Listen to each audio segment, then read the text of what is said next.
আমেরিকায় বসে বেতন পাচ্ছেন শালবনির স্কুলের শিক্ষিকা। শোরগোল মেদিনীপুরে। পশ্চিম মেদিনীপুরের শালবনি ব্লকের ভীমপুর এমবিএম গার্লস হাই স্কুলে এক মহিলা শিক্ষকতা করেন। অভিযোগ, গত সেপ্টেম্বর থেকে তিনি আমেরিকায় রয়েছেন, অথচ প্রতি মাসে বেতন পাচ্ছেন।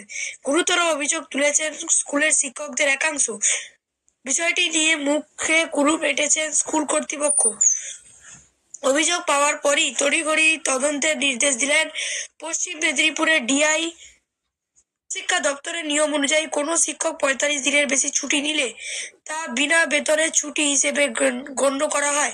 এ নিয়ে শিক্ষা দপ্তরের নির্দিষ্ট আইনও রয়েছে। এরপরও একজন শিক্ষিকা প্রায় ৪.৫ মাস স্কুলে না এসে কিভাবে বেতন পাচ্ছেন সেই প্রশ্ন উঠেছে।